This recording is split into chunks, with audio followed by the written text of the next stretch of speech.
On a tenu à faire naître cette table ronde pour parler de comment est-ce qu'on peut faire dialoguer le bâtiment passif et le sujet du réemploi, où est-ce qu'il y a des jeunes qui frottent ou pas. Merci d'être aussi nombreux pour explorer avec nous ce sujet fascinant.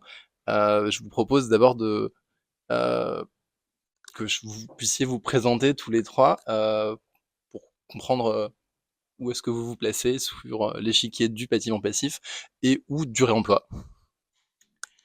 Bonjour, merci Victor. Milena Karanecheva du cabinet Karavitz, architecte. Donc, nous travaillons sur les sujets passifs depuis la création du cabinet en 2006 avec, l'opération la plus connue, c'est la maison Bambou, en neuf. Mais ce qui est un peu moins connu, c'est que presque depuis la création, on travaille aussi beaucoup sur la rénovation, donc avec la réno passive d'Antoine, enfin sur laquelle il y a eu beaucoup de réemploi, mais c'est pas mon mérite, c'est le mérite du maître d'ouvrage, mais aussi sur la rénovation des immeubles de bureaux et leur passivation.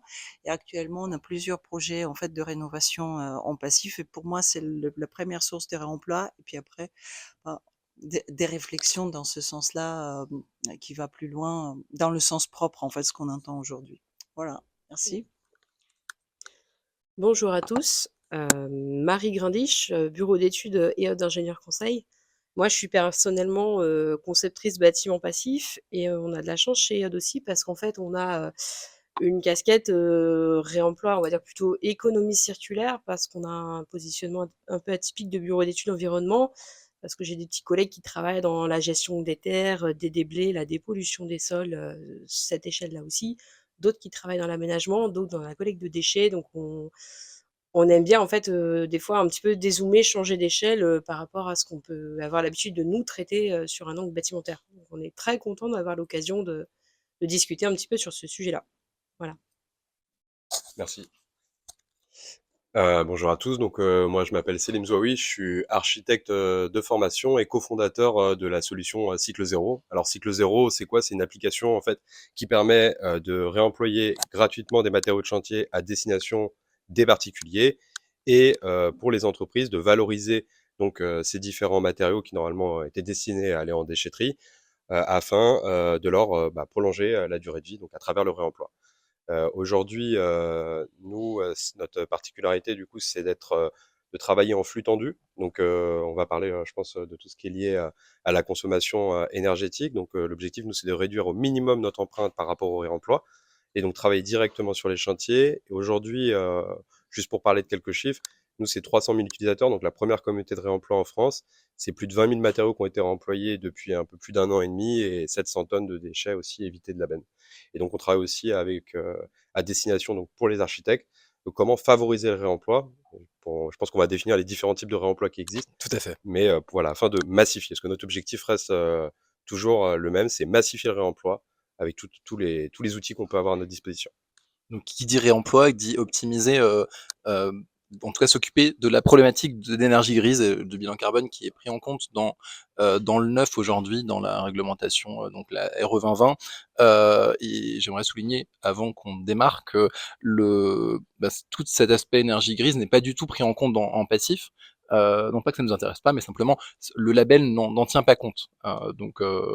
Voilà pour Et ce que tu dis, c'est tout à fait vrai. Et quand on a fait des études carbone ou sur des bâtiments passifs récents, ce dont on se rend compte, c'est qu'on a tellement poussé le curseur de la qualité du bâti sur la question de la consommation du bâtiment qu'en fait, le bilan carbone de la construction, ça devient une part qui est de l'ordre de 75, 80, 90% de l'énergie globale de l'opération. Et en fait, c'est vraiment un axe de travail qui est très important aussi pour la question de la protection des ressources et de la préservation de nos modes de construire, de nos modes de vie pour rester dans un avenir soutenable, de pouvoir travailler sur ces questions-là. peut-être qu'on pourrait commencer du coup à parler des différents types de réemploi. Moi, c'est une problématique que j'ai découvert avec vous trois, que je connais, j'ai découvert très récemment. Si Céline, tu peux peut-être nous expliquer, s'il te plaît, quelles sont les différentes manières de réemployer. On a le premier, on va qualifier le réemploi in situ, donc le fait d'utiliser une matière présente sur un chantier et de la réutiliser donc sur ce même chantier. Donc forcément là le coût carbone il est beaucoup plus faible parce qu'on va optimiser du coup la matière, vu qu'elle va être utilisée en lieu et place du même chantier.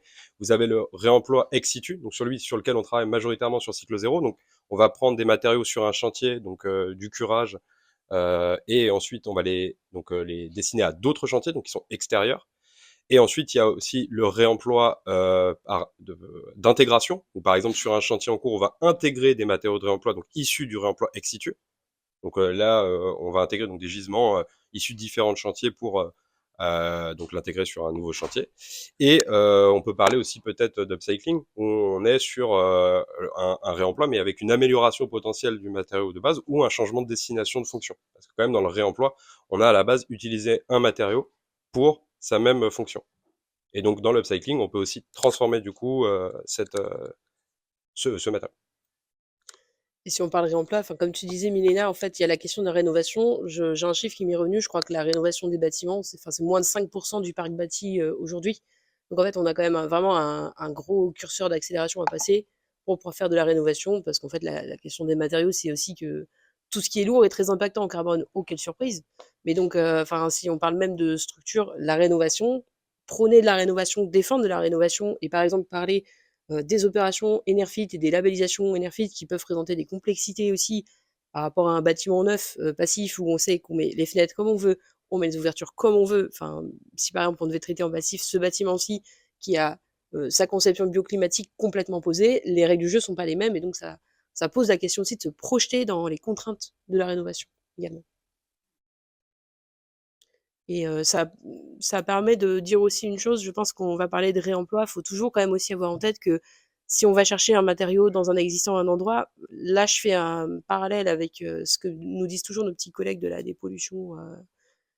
Il faut toujours se protéger aussi individuellement et protéger sa santé parce que dans les bâtiments, jusque dans les années 80, on peut avoir de l'amiante et des fois la tête d'un faux plafond d'un calorifugé qui est amianté, on ne le voit pas du tout forcément.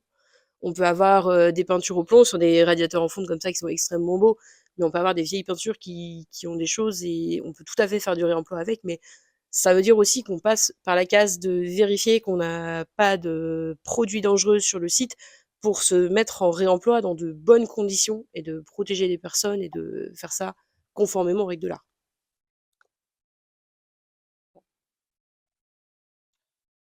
Moi, il y a juste une chose qui me vient à l'esprit, c'est que, en parlant de rénovation, heu, on n'a pas forcément enfin, en rénovation, on vise, aujourd'hui les grands ensembles, enfin les immeubles de bureaux et cetera.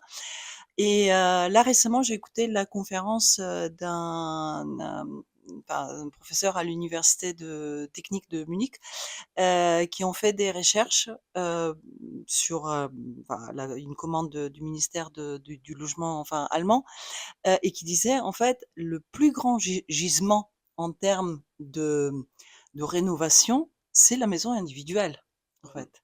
C'est et c'est le plus difficile aussi. Pourquoi? Parce que une très grande partie, c'est de la propriété privée, donc on entre directement dans la vie des gens. Hein, c'est pas des ça c'est rarement des logements sociaux, enfin s'il y en a, mais et donc il y a peut-être aussi un focus en fait parce que la maison individuelle typiquement c'est quelque chose que surtout en France c'est un peu, comment dirais-je? Un peu à l'écart. Ah c'est pas sur le radar des architectes.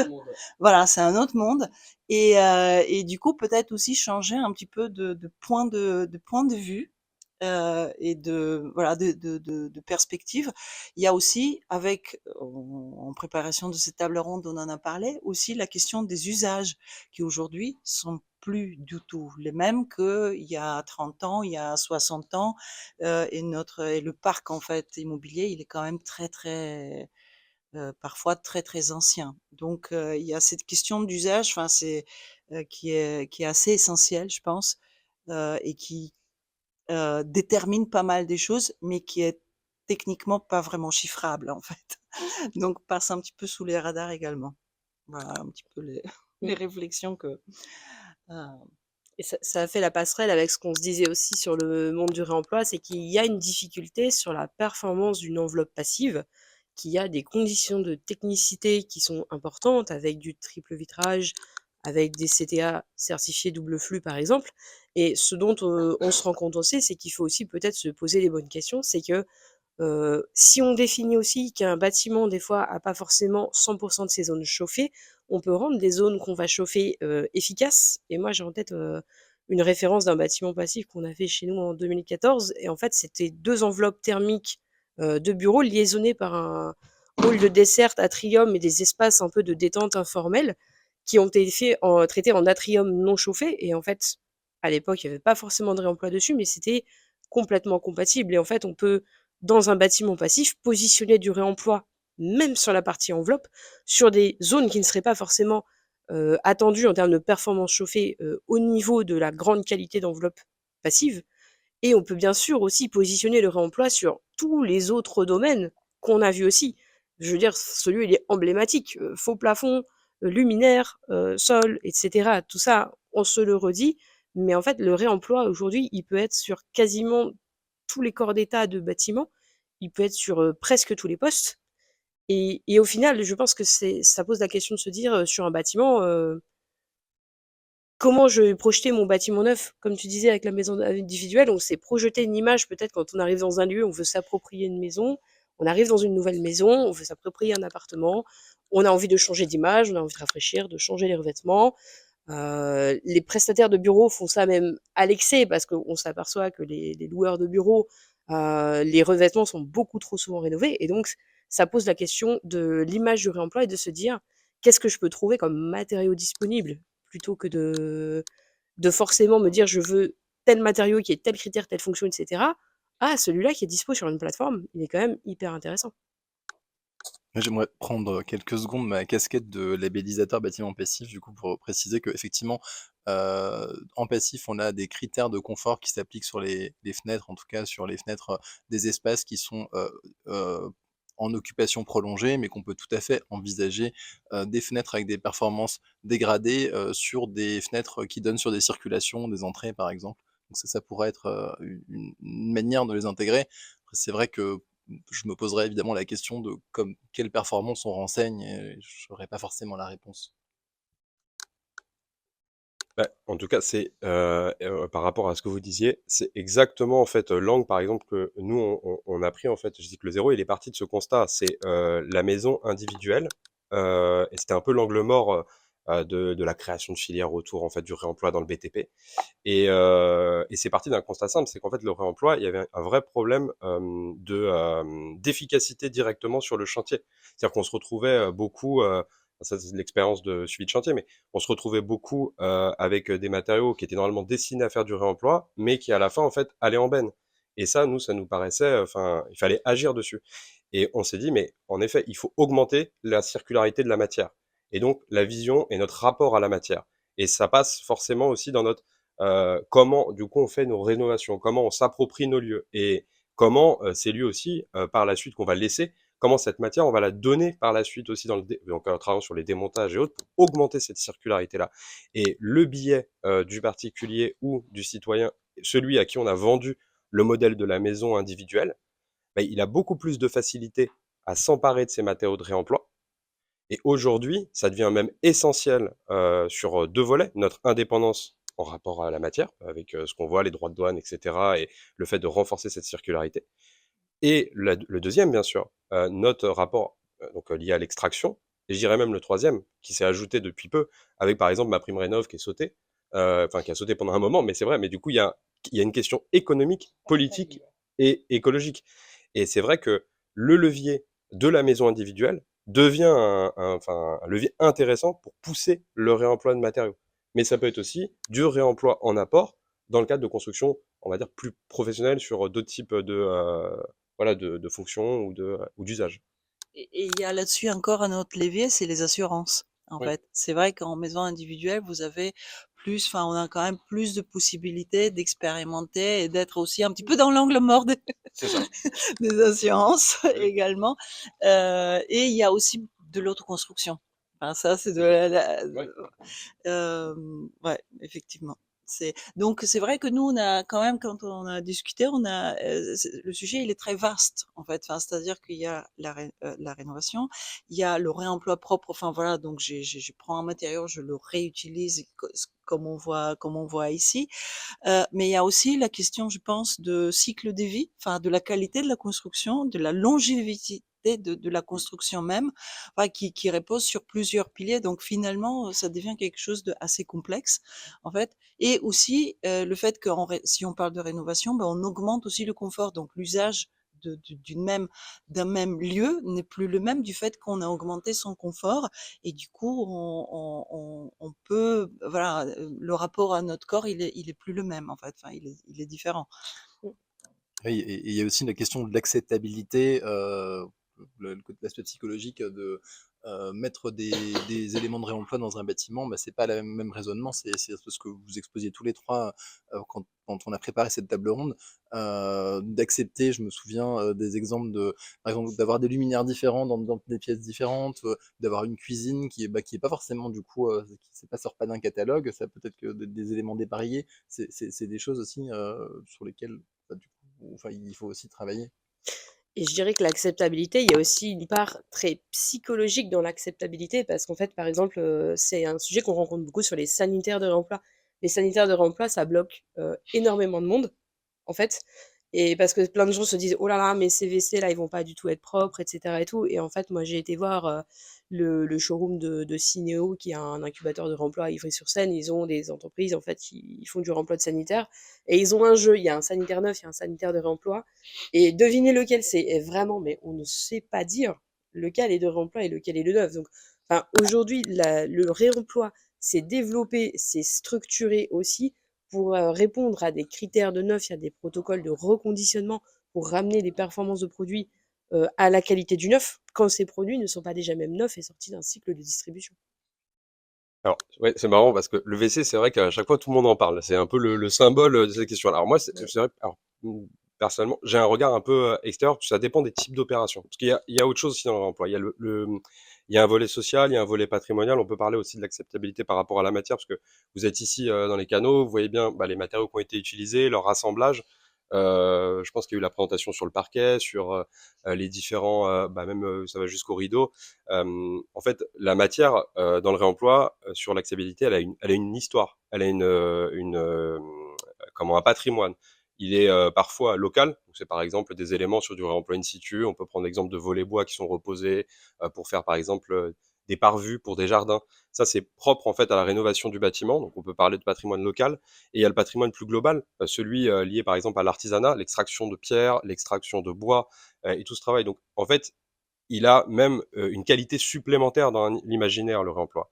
Après, c'est vrai que bon, il y a un peu sur le WC, il y a, honnêtement, c'est vrai qu'il n'y a pas de différence entre un WC issu du réemploi, mais c'est plus l'imaginaire qu'il peut avoir et à qui c'est destiné. Et c'est vrai que moi, je peux comprendre que quand on est, par exemple, on attend une rénovation depuis 30 ans, qu'on est dans des QPV ou enfin dans des HLM, bah, en fait, on a un peu une réticence à avoir des matériaux issus du réemploi sur le WC. Sur le reste, en règle générale, ça marche. Hein.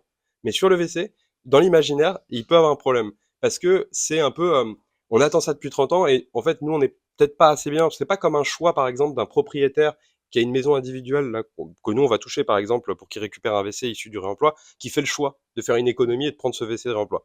Ou une collectivité, ou des bureaux, où là, oui, il n'y a pas de problème. Parce que forcément, c'est une choix de maîtrise d'ouvrage. Mais c'est vrai qu'il y a des zones où ça peut être un peu touchy, voilà, je dirais. Mais c'est marrant parce que finalement, ce que ça soulève comme question, c'est pas tellement la question de l'acceptabilité uniquement ou pas, c'est aussi la question de l'envie de changement qui peut apparaître à l'occasion d'une rénovation, et c'est la question de l'opportunité de rénovation. Il y a des gens qui se disent, et notamment dans le cas de la maison individuelle ou dans le cas de certaines rénovations tertiaires, comme on va rénover, on change tout. Et en fait, c'est aussi se poser la question, par rapport à ce que tu disais sur la durabilité des choses. Il y a des gens qui se mettent des freins psychologiques sur le fait de dire, si je l'enlève de son usage initial, je vais pas forcément mettre l'énergie à lui imaginer l'usage futur tout de suite, ou alors je l'enlève de son usage initial, mais il pourrait rester là 20 ans de plus avec un bon coup de peinture, une modification, changer de place géographique, mais être au même endroit, changer d'usage, enfin, comme on voyait là-bas, le sol fait avec les éléments de découpe de bois bah, il change d'usage, mais ce bois, il est resté dans ce bâtiment en passant de là à de là, in fine. Et donc, c'est des fois, l'envie de neuf, elle peut être aussi faite autrement. Et en tout cas, ce que ça évoque vraiment aussi le réemploi, c'est que c'est réinvestir dans du temps humain, dans de l'organisation humaine de pilotage, parce que c'est clairement lourd en termes de pilotage, il faut l'organiser, c'est indéniable, je pense. Et donc, c'est aussi réinvestir dans des hommes plutôt que dans des matières et être plus sobre sur la matière. Et en fait, c'est quelque chose qu'avec les époques d'industrialisation actuelle et de mondialisation, on a perdu. Mais finalement, c'est une forme de retour aux sources parce qu'avant, on faisait tous du réemploi. Enfin, il y avait deux maisons qui allaient l'une après l'autre dans un village ou deux bâtiments qui allaient l'un après l'autre. On ne se posait pas ces questions-là, il y avait des restes de matériaux, on les prenait, etc. Et aujourd'hui, ça permettrait, avec une échelle technologique, par exemple, les plateformes de réemploi, elles répondent exactement à ce besoin-là, c'est de communiquer avec son voisin pour dire j'ai ça disponible. Et il y a une opportunité numérique qui est absolument énorme sur la question du réemploi aujourd'hui. Ah, merci d'avoir fait la transition. Justement, j'allais dire que quand on était dans l'époque du 100% réemploi, on était aussi probablement à la même époque au 100% renouvelable, hein, puisqu'on n'avait pas de, on n'utilisait pas encore les énergies fossiles. Donc, la question, comment est-ce qu'on peut anticiper ces possibilités de réemploi et comment on peut les maximiser et du coup utiliser les moyens technologiques et donc, c'est plutôt ton métier, du coup, Céline. Euh, oui, c'est là où c'est intéressant, c'est en fait partir d'une vision, donc un objectif. Le remploi, donc du coup, c'est être plus frugal en réalité par rapport à la matière. Et du coup, en fait, la technologie peut aider à ça. Typiquement, nous, quand on travaille en flux tendu, on permet du coup à des centaines enfin des milliers en tout cas de personnes de pouvoir récupérer de la matière qui normalement aurait pu finir en benne. Et au-delà de ça, derrière, c'est de la donnée. Cette donnée, elle peut être exploitée afin en fait de mettre les efforts là où il faut, pardon. Typiquement, on est capable de voir les matériaux donc du coup qui ont le plus d'attrait pour les particuliers. Donc savoir les matériaux donc qui vont être le plus réemployés et les matériaux forcément qui vont être le moins réemployés. Même si bon, tous les matériaux en règle générale sont, il y a une volonté de pouvoir les récupérer. Mais tous ces matériaux, par exemple, si je prends l'exemple de la fenêtre PVC, nous qu'on récupère, on en a récupéré plus de 1000 encore l'année dernière. Les personnes qui vont la poser vont acheter des matériaux neufs. On est obligé parce que ils sont obligés de poser avec des nouvelles pattes. Ils sont obligés de mettre de la mousse pour reprendre l'isolant ou quelques éléments, par exemple sur les aérations. Donc en fait, il y a toute une fabrication qui devient plus orientée et du coup qui limite aussi. On recrée pas la fenêtre, mais on va recréer les éléments autour de la fenêtre. Et il y a un autre, on parlait d'économie par rapport à l'humain, et c'est ça que nous on a pu observer, c'est qu'en fait, on redirige en coupant par exemple le prix de la matière via le don. En fait, on recrée de l'économie de l'humain à travers, par exemple, l'embauche d'un artisan. C'est-à-dire que le budget libéré pour sur l'achat de 10 fenêtres, eh ben en réalité, on va prendre un artisan qui lui va poser ces fenêtres parce que le réemploi est parfois plus compliqué à poser. On doit adapter et ça fait aussi de la mission supplémentaire potentielle pour l'architecte. C'est-à-dire que parfois, on doit s'adapter à des modifications de façade parce que en fait, il va faire en fonction des éléments qu'il a récupérés. Nous, ça nous est arrivé, on a un particulier qui a récupéré une dizaine de fenêtres. Elles sont un tout petit peu plus petites que celles qui étaient prévues pour pouvoir rentrer dans la trémie et l'espace qui était prévu. Et du coup, ils ont fait un PCM par rapport à ça. On aurait pu le prévoir en amont. Et c'est là où en fait il y a aussi une richesse de création. PCM, moi je veux bien le sous-titre aussi. Comment? Le PCM, je veux bien le Ah, sous-titre. pardon, permis modificatif. Merci. Ouais, désolé. Et du coup, voilà, c'est qu'en fait, ça recrée une autre forme d'économie et ça recrée aussi une autre type d'industrie et de filières du coup qui peuvent être créées. Et ça, la technologie peut nous permettre de la simplifier, augmenter la flexibilité, orienter nos efforts là où il faut. Pareil sur la dépose, orienter les éléments là où il faut mettre l'effort. C'est-à-dire que si c'est compliqué de déposer de la faïence parce qu'elle est collée et que même ça n'a pas forcément de sens, c'est pas là où il faut mettre l'énergie. Il faut mettre l'énergie sur des fenêtres, il faut mettre sur l'énergie là où en tout cas il y a des éléments où déjà au niveau de l'impact carbone ça va être important et au niveau des compétences de chaque entreprise on va pouvoir réellement déposer proprement les éléments. Ouais.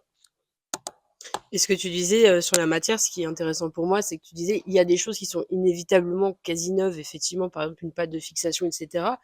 Il n'empêche que si après on se place d'un point de vue carbone du produit et plus carbone du bâtiment, cette pâte, elle peut très bien sortir d'une usine de recyclage et qu'il y a aussi un travail sur le monde de la gestion des déchets, sur le devenir de ce qu'on va déposer dans notre ancien bâtiment et le fait qu'aujourd'hui, il y a beaucoup d'industriels qui s'organisent et de plus en plus parce qu'il y a eu la REP, la responsabilité élargie du producteur sur les matériaux de construction.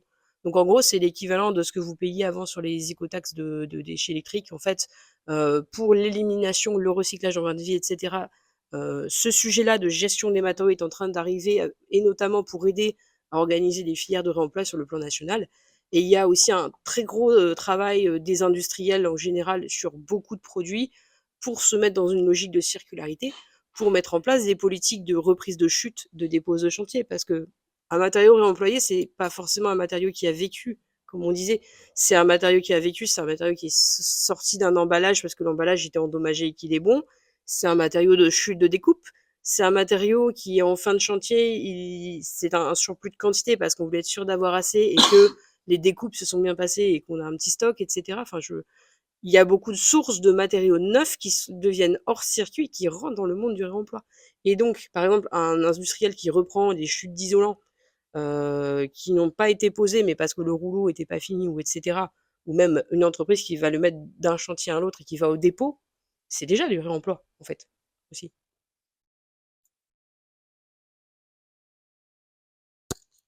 Non, c'est juste pour rappeler quelques chiffres par rapport à cette REP. On peut parler donc du chiffre du neuf aussi, des matériaux achetés qui finissent en benne, c'est 30%.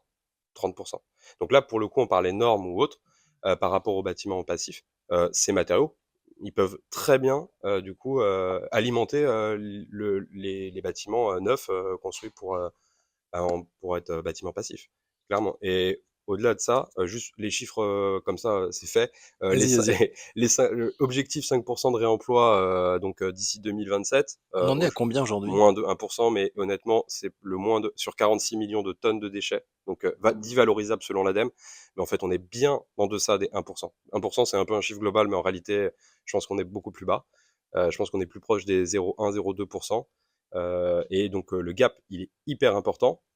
Et en effet, bah, nous on travaille en partenariat avec Valobat, donc on va les reciter. Mais et c'est vrai que l'idée, c'est que aussi le recyclage qui fonctionne hein, quand même aujourd'hui, hein, ne soit pas sur forcément tout l'ensemble en fait du spectre des filières, parce que c'est aussi le recyclage, c'est bien. Et du coup, si c'est orienté, donc sur les éléments dont on a réellement besoin, mais le recyclage pour tout, bah, parfois c'est assez limite. On peut prendre l'exemple de la fenêtre PVC. Aujourd'hui, vous avez des entreprises de démolition qui peuvent avoir des complicités pour le traitement des fenêtres PVC en recyclage. Et donc ils se retrouvent à payer en fait classiquement, parce que on n'a pas expliqué la REP, mais quand même la REP à la base c'était pour éviter de payer les déchetteries pour les entreprises du bâtiment. C'était ça l'objectif. Donc en gros ils participent avec une écotaxe, mais que derrière en triant, en jouant le jeu du tri, ils puissent du coup ne pas payer forcément les frais de déchetterie. Mais des fois ils se retrouvent. Oui, c'est un peu plus, c'est un peu plus compliqué dans la mise en place. Exactement. Et là, on parle toujours, enfin, monobâtiment, mais si on dézoome aussi en termes d'échelle, il faut pas oublier que le réemploi, c'est aussi tout ce qu'il y a en espace extérieur, sur l'espace public, que dans les chiffres des déchets que tu citais, je crois que c'est 50% qui sont des terres. Parce que il y a une bonne partie d'entre nous qui sont venus en métro, et quand on fait une nouvelle ligne de métro, c'est quand même assez hallucinant ce qui sort en termes de quantité de terre. Enfin, nous, on a des collègues dont c'est le métier spécifiquement de traiter ces questions-là, et c'est colossal. Et que par exemple, la terre, aujourd'hui, on peut très bien en faire de la construction. Il y a des tests de qualité de terre qui peuvent se faire, et que ça reste un mode de construction qui est ultra minoritaire, mais dans les faits, c'est un mode de construction qui a été ultra majoritaire sur les 10 000 dernières années, avant que le béton arrive sur un horizon de temps de 50 ans. Donc ce matériau il existe. La construction bois, pareil, permet aussi une circularité que le béton a plus de mal à défendre. Donc on peut changer d'échelle sur la regard des matériaux qu'on a. Et en aménagement extérieur, on va dehors, il y a du pavé de réemploi, il y a du mobilier de réemploi, il y a des bordures. Il suffit de voir quand des fois on va à un endroit, on fait des réseaux, on refait des routes. On va prendre une casquette travaux publics 2 minutes, mais on refait des routes, on va passer des réseaux dedans, on va faire des trous, on va faire de l'enrobé, et 3 ans après, on va refaire des trous dedans, rechanger des bordures et refaire des trucs. Quand par exemple aujourd'hui on fait la mise en accessibilité d'espaces publics, on met des nouvelles bordures, etc., pour que les PMR, personnes à mobilité réduite, puissent passer, c'est évident que c'est important. Ça veut dire qu'on a jeté une tonne de pavés à la poubelle qui est colossale. Rien qui empêcherait de faire des sols avec ça, et c'est totalement compatible avec le bâtiment passif.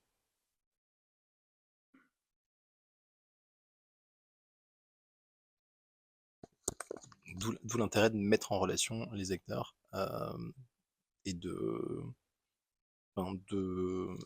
via des plateformes, puisque si avec les chiffres que tu citais, l'objectif 2000, c'était 2050, c'est ça? Non, 2027. c'est court à 5%. 5%, si on est à 0,1, ça fait quand même un facteur 50 qui est intéressant. Enfin, qui est énorme. Et du coup, comment est-ce que ça fonctionne? Parce que mon collègue a testé l'application, du coup, à ses cycles zéro, c'est ça? Oui. Et il a constaté qu'il y avait rien qui était dispo. Donc ça veut dire que, ça Quand? doit vouloir dire Quand? peut-être que non, mais peut-être que je vais reformuler, je pense que je l'ai mal exprimé, qu'apparemment, visiblement, les matériaux partent très vite. Enfin, c'est l'impression que ça m'a donné. Enfin, je l'ai pas vérifié, c'est mon collègue qui m'a expliqué ça. Hem et du coup, j'ai l'impression que c'est hyper dynamique et que ça part assez vite. Si tu me fais un peu un retour d'expérience un peu sur comment ça fonctionne. Non, c'est le cas, ouais, ça part très vite. Bah là, il y en a. Mais Ok. c'est vrai que peut-être au moment où il l'a vu, c'est vrai qu'on peut mettre par exemple 60 fenêtres et en 1 heure, il n'y a plus rien parce que la demande elle est forte. Forcément, c'est du don. Donc aujourd'hui, si on fait le ratio avec les besoins de chacun, le fait que les taux de crédit ont augmenté, que du coup il y a plus de budget pour faire les travaux, qu'il n'y a pas ma prime rénov, on en parle encore, et qu'en fait du coup on se retrouve avec des budgets réduits, bah forcément il y a une demande qui est importante. Ce qui est intéressant sur la connexion pour augmenter les chiffres, oui, en effet, la technologie permet ça. Maintenant, l'objectif sur la question du dialogue, on parlait des acteurs du recyclage. Nous, le premier acteur qu'on est allé voir, c'est les entreprises en fait. C'est les entreprises de dépose et c'est les entreprises de rénovation. Parce que c'est eux qui ont accès à ce gisement. Et la première chose à se poser comme question, c'est comment, en fait, quelles sont les compétences réelles pour accéder à ce gisement. Et donc, c'est tous ces acteurs-là qui doivent discuter ensemble. Et pour créer, en fait, et tous les acteurs, bien sûr, architectes, pour nous, c'est essentiel, parce que c'est ceux qui manient la matière aussi. Et du coup, c'est le dialogue, au-delà du côté, on va dire, technologique, mise en relation, il doit avoir un dialogue global sur là où on met les efforts à chaque fois, quelles sont les compétences de chacun, comment on augmente les compétences sur sur certaines formations, par exemple sur la dépose, vers quoi on tend. Et là, par contre, la technologie, elle peut aider parce qu'on a ces données-là pour voir là où on peut tendre. Donc, on peut faire de la prédiction. Et nous, typiquement, nos réflexions sur la prédiction, elles se traduisent pour favoriser le réemploi. Comment favoriser le réemploi? Et là, je vais prendre un exemple concret d'un outil qu'on développe pour les architectes. C'est celui de la problématique entre l'accès au gisement sur le réemploi par intégration. Ce que je disais tout à l'heure, c'est que parfois sur un chantier, on a décidé de faire du réemploi à partir d'éléments qu'on est venu, par exemple un mur de briques, qu'on veut fabriquer avec des briques de réemploi. On l'a dessiné en phase conception, mais hop, en phase réalisation, on n'arrive pas à le faire parce qu'en fait, les gisements disponibles, ils ne sont pas là. Et donc, on peut abandonner ce mur en réemploi de briques. Et nous, on s'est dit, en fait, il faut toujours anticiper. Donc, c'est quoi le problème? C'est la flexibilité, c'est ça qu'on s'est dit. Et on s'est dit, on va intégrer un algorithme de prédiction et donc, dès la phase conception, intégrer dans la maquette BIM ou un dessin 2D AutoCAD, dire à l'architecte de dessiner à partir d'une matrice, à partir non pas d'un type de brique, mais par exemple à partir de 10 types de briques disponibles sur les plateformes ou disponibles chez les différents revendeurs de réemploi autour en fait du chantier. Et à partir de là, de manière automatique, en phase chantier, de pouvoir modifier par rapport au gisement réel. Et donc l'idée, c'est bien sûr de favoriser le réemploi à travers des méthodes, voilà, et d'utiliser la technologie pour ça. Si je comprends bien, l'idée dans ce cas précis serait de euh, spécifier une dizaine de références avec les dimensions, donc les dimensions qui sont associées à ces différents types de briques pour qu'on puisse anticiper le fait que, quel que soit le type qui soit disponible au moment du chantier, ça puisse fonctionner, hein, c'est ça? Exactement, ça marche pour le parquet, ça marche pour les différentes faïences qu'on va pouvoir récupérer, ça marche en fait pour tout élément qui nécessite une matrice de dessin où on va pouvoir du coup avoir cette flexibilité et d'aller chercher les gisements et de pouvoir toujours s'adapter et que ça soit automatisé pour éviter qu'il y ait un travail supplémentaire. Et à chaque fois, c'est toujours avoir une vision, massifier la circularité et de l'autre côté, développer des outils pour pouvoir faciliter en fait l'intégration de matière ou le réemploi ex situ. Oui, et si je prends ma casquette de bureau d'études, c'est qu'en fait, le réemploi sur la table, on peut en faire énormément. Et notamment quand on porte les études carbone, en fait, parce qu'on a des objectifs carbone. Déjà aujourd'hui, sur tous les projets réglementaires en neuf, c'est sûr. Et sur énormément de projets qui vont même beaucoup plus loin en termes d'ambition et d'enjeu, on se dit qu'on voudrait employer telle chose, telle chose, telle chose. Mais la faisabilité, de toute façon, elle va pas dépendre que de l'ingénieur qui fait son calcul carbone dans son coin. Elle va dépendre effectivement de la communication avec tous les partenaires. Elle, et elle va s'orienter aussi autour de la temporalité et de l'anticipation. Maître d'ouvrage, donnez vos plannings, parce que ça peut arriver que pour des raisons budgétaires, des budgets qui soient coupés parce qu'on ne peut pas tout faire. Si on a 10 bâtiments à sortir, on ne peut pas tous les faire. Un décalage d'appel d'offres, un chantier qui démarre 6 mois plus tard, peut complètement plomber certaines solutions de réemploi où on avait sourcé des gisements qui étaient un peu stratégiques. Donc, maître d'ouvrage, n'hésitez pas à communiquer sur vos plannings. Architecte, vous allez être en première ligne sur le chantier en y étant toutes les semaines. En fait, vous êtes les premiers ambassadeurs de ça, et peut-être vous aurez vraiment une vision de proximité et très fréquemment présent sur le chantier, ce qui fait que en termes de suivi, ça facilite aussi les choses. Les bureaux d'études, ils peuvent y venir que quelques fois par mois, ça limite aussi un petit peu les choses, mais les bureaux d'études, ils ont ce savoir-faire du carbone de dire ça, je l'ai déjà fait, parce que moi, en tant que bureau d'études, j'ai peut-être fait 10 ou 15 opérations de réemploi, ou 50, etc. Ça, on l'a réemployé sur telle autre opération et ça a bien marché. Ça, on l'a réemployé sur telle autre opération. Parce que, paradoxalement, comme un bureau d'études, il y a des missions plus petites, il peut aussi en avoir plus que quand des fois un architecte a vraiment le pilotage global de l'ensemble d'une opération, il en a peut-être moins, individuellement parlant. Donc un bureau d'études peut voir un panorama un peu plus vaste sur des plus petits sujets, en fait. Un entrepreneur, il aura aussi peut-être un stock d'un autre chantier où lui, il est en train de travailler, qui pourra amener des choses. Un bureau de contrôle, il va dire, mais c'est quoi ce matériau là qui a plus d'emballage et que vous venez de me sortir de là, c'est sourcé comment, c'est quoi la fiche technique, etc. Donc en fait, le maître mot, c'est aussi la communication et l'anticipation pour faire sortir un projet de réemploi. Et on n'aura pas l'ambition de réussir 100% des idées de réemploi qu'on a eues sur un bâtiment quand on en a 25. Peut-être que le premier, il faut commencer par 2, 3, celui d'après, ce sera 5. Et là, il y a un gisement magique qui sort sur cycle 0 le lendemain, et on se dit ça, on l'avait pas prévu, mais on le fait. Ça fait telle adaptation de détail, telle adaptation avec tel artisan, et on peut. C'est l'adaptabilité et le fait d'être réactif qui peut faire la différence dans un projet de réemploi, je pense.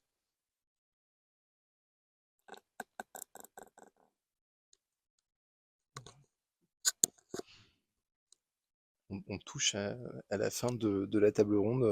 Je ne sais pas si vous avez encore des sujets qui vous sont restés peut-être dans l'encrier et que vous souhaiteriez encore exprimer. Sinon, on peut aussi passer à des questions. Allez-y si vous avez. Par contre, si vous avez des questions, il faut absolument que vous les posiez dans le micro. Je sais qu'il n'y a pas d'amplification, mais comme on enregistre, c'est important.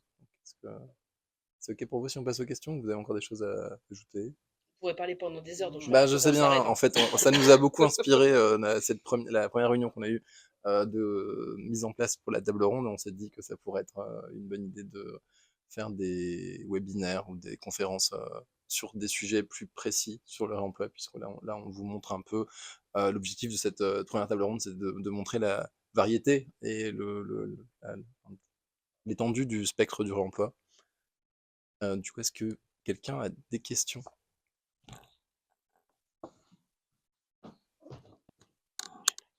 Bonjour, Henri de Palluel, je suis architecte et concepteur passif.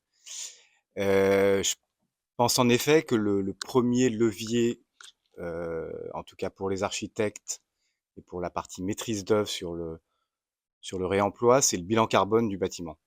C'est-à-dire que moi, les bâtiments que j'ai réalisés, pas forcément en passif, mais en réemploi, on était parfois on était 4 à 5 fois moins carboné qu'un bâtiment en construction. Je parle de l'individuel, hein.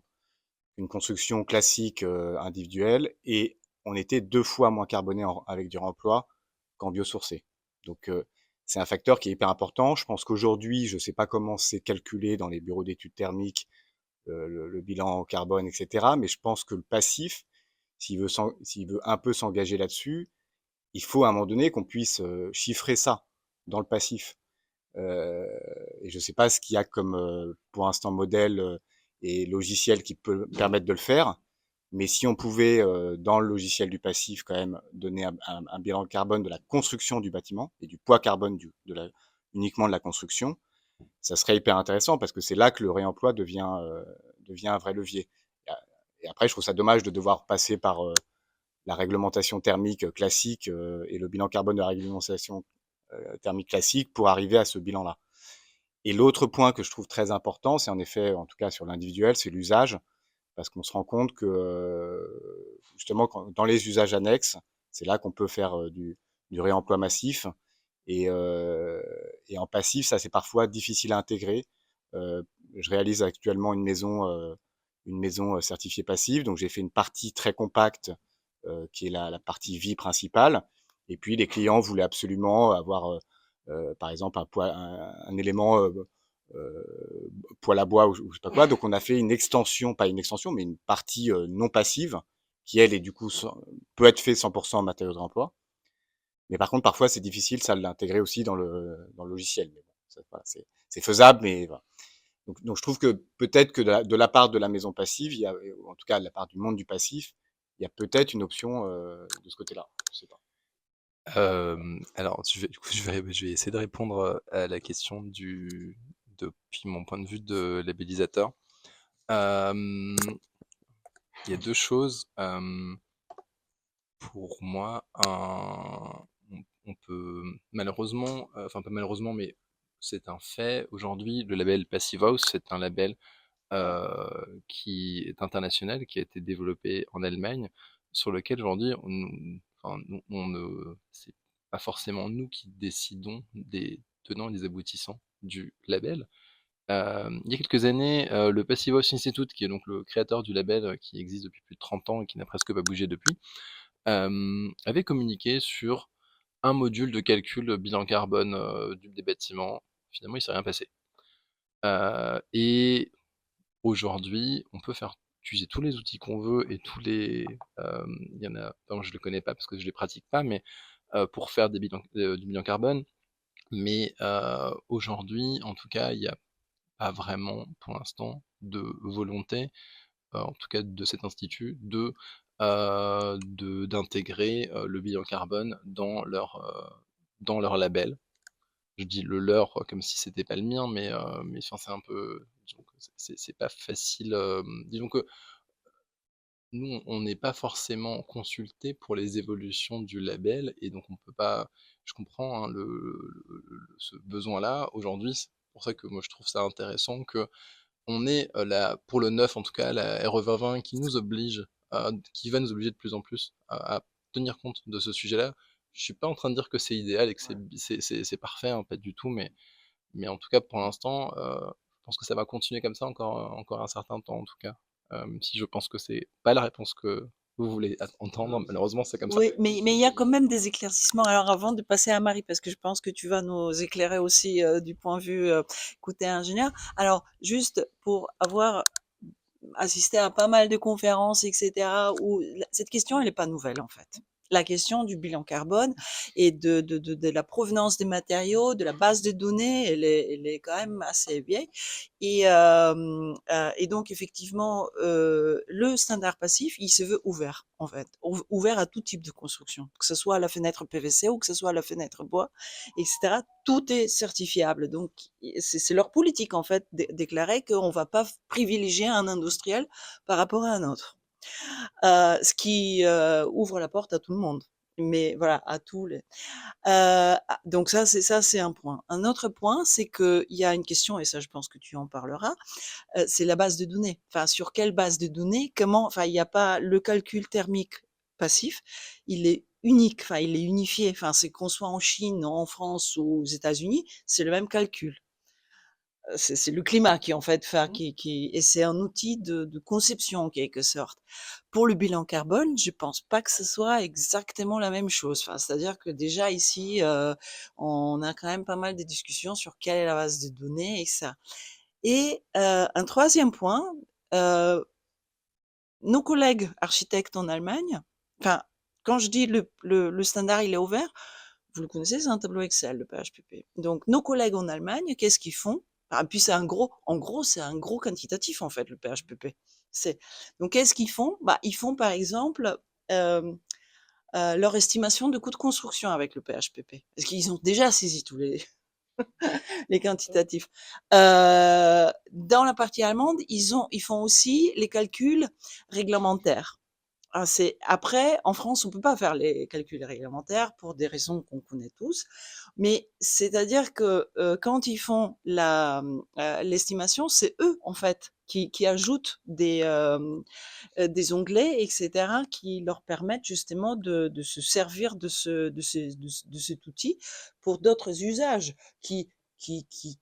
là, l'Institut de la maison passive, rien à dire. Enfin, je veux dire, c'est leur propre usage. Mais comment faire ça pour un bilan carbone? Ça, je pense que c'est un peu plus complexe qu'une estimation des, des coûts de construction. Mais donc, ce que je veux dire par là, c'est libre à chacun utilisateur voilà, de s'en servir pour approfondir s'il veut. Mmh.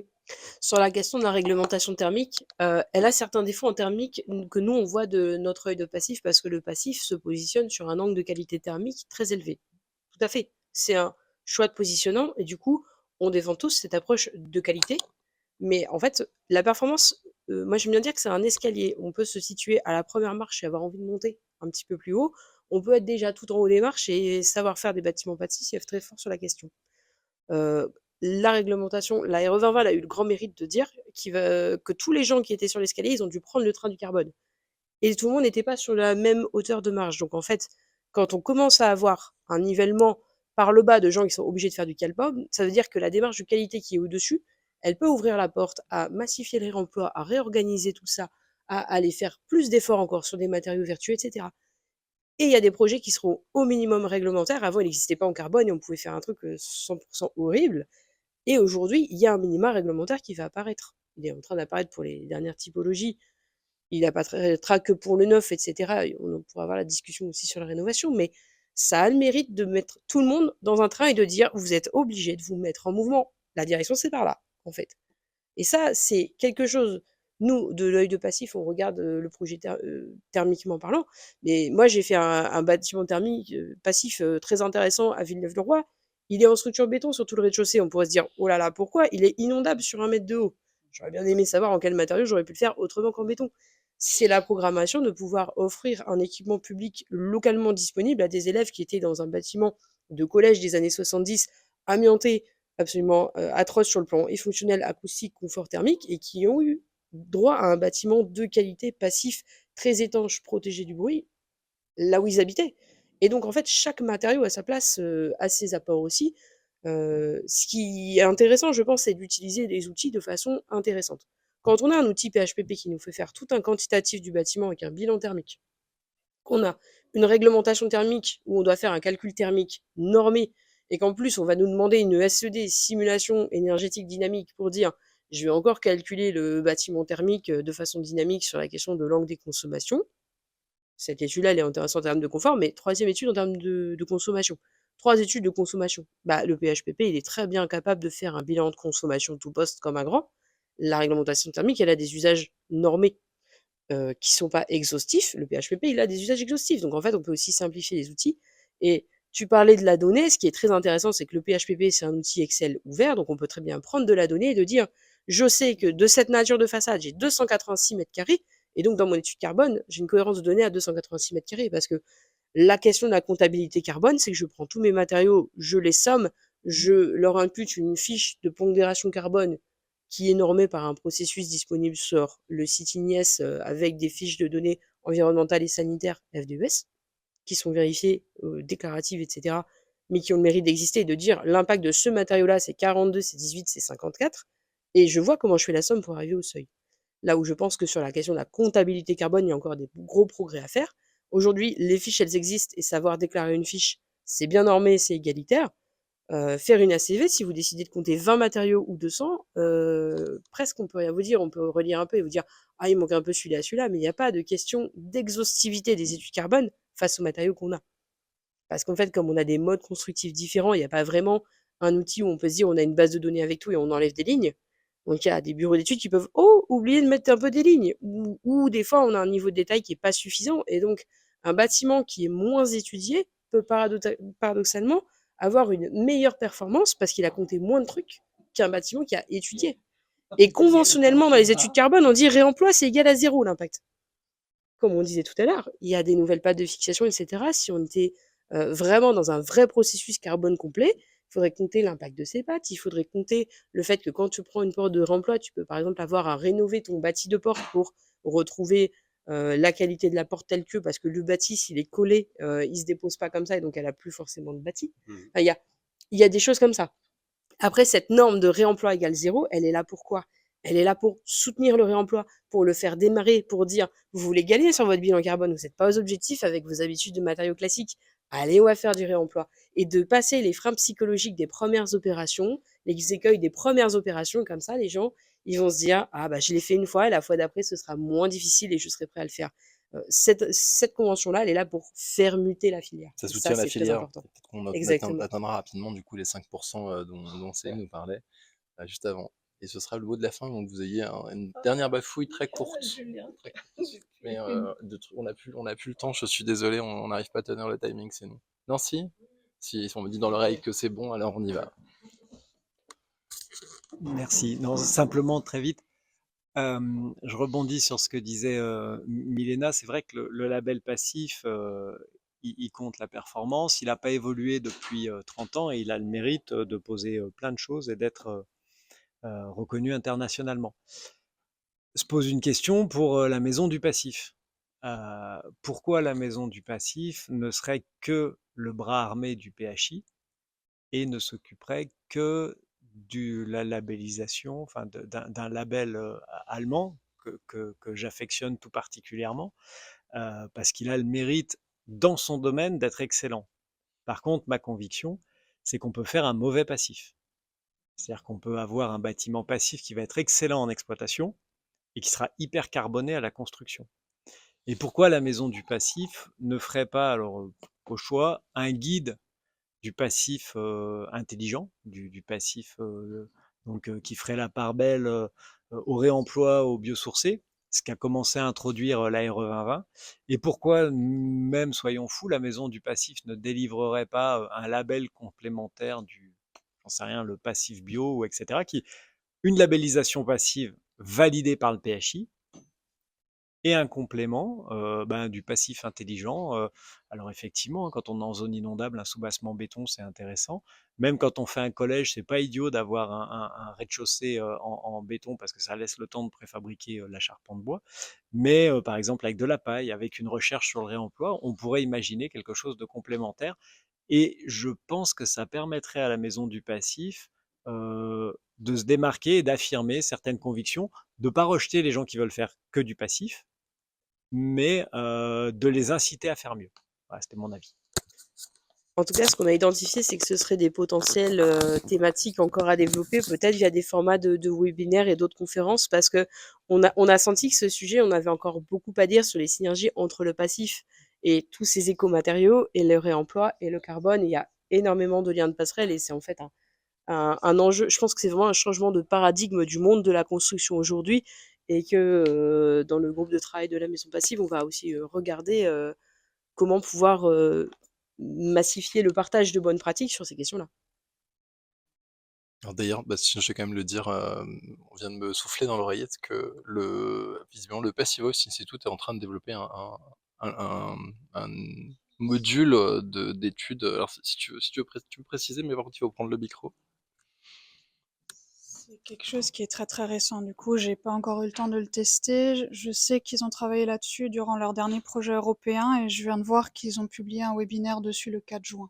Mais ce sera en anglais et allemand de toute façon en première ligne. Donc, à voir qu'est-ce que ça vaut, si ça vaut la peine de le traduire en français, ce genre de choses. Merci pour l'info. Ce qui est bien, c'est que ça veut dire qu'on se pose les mêmes questions que nos confrères. C'est plutôt rassurant de se dire qu'on va tous dans la même direction quand même. C'est la question, elle revient tout le temps, enfin depuis des décennies maintenant. C'est pas voilà. Mais les contraintes et puis les outils sont plus les mêmes. Enfin là, aujourd'hui, on dispose quand même, grâce au digital, des outils qui sont nettement plus puissants, nettement plus en réseau en fait, pour pouvoir partager aussi cette information. Et voilà, et après ça nécessite des groupes de travail, de la recherche, parce que quand même le grand mérite aussi du PHPP et de tout ce travail, c'est qu'il est quand même basé sur des bases scientifiques, hein.